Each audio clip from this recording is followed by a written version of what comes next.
السلام علیکم ورحمت الله وبرکاته. د نوې ویډیو سره تاسو حل کړی و یو ملګرو. امید لرم چې تاسو ټول به روغ خوشاله وئ او د ژوند په مزو کې به وئ. ملګرو نن په دې ویډیو کې تاسو سره یو خبر را مخې کوو چې د پاکستان ملدان سره تعلق لرونکي خان بابا او افغانستان سره تعلق لرونکي شیر خان یو بل سره جنگ کړی دی. اخر په څه وجه کو چې تاسو دې نه ځان خبرول غواړئ کو څه پولیس چې زمونږ د چینل مخه نه سبسکرایب کړئ، زمونږ د چینل مخه سبسکرایب کړئ، تر نشان څخه خامخا وهئ چې زمونږ نوې ویډیو تاسو ته په اسانۍ دررسي.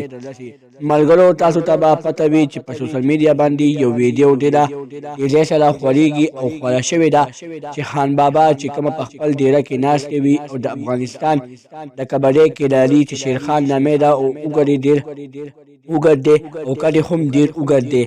دغه یو راغلی دی د خان بابا ډیرې ته ورغلی دی. په خان بابا ته یې لاس پر اچولی دی، ورته ویلي دي چې زه تا چیلنج درکوم چې تا ما سره مقابله وکړله زه به خپل لیسلینګ پرېږدم.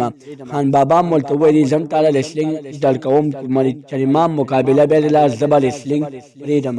او خان بابا ورته وویلي چې ما خو غوښتله چې زه ستا مېلمستیا وکړم خو ته د مېلمستیا قابل نه یې ځکه چې تا ما ته په خپله ډیره کې لاس راواچولو او دا د پښتنو خبره نه وي.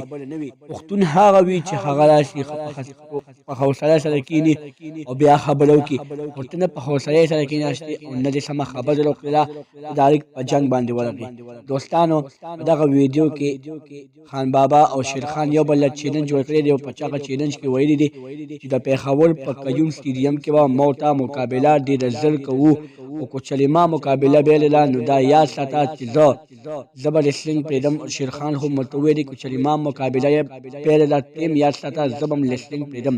دوستانو دا مقابله به ډېره سخته وي خو دا به کله کېږي د دې تاریخ لا نه دی ایښودلی شوی. دوستانو که زموږ دا ویډیو خوښ شوی وي زموږ د چینل مخه سبسکرایب کړئ، تر نشان څخه خامخا ووهئ زموږ نوې ویډیو تاسو ته په اسانۍ رارسي.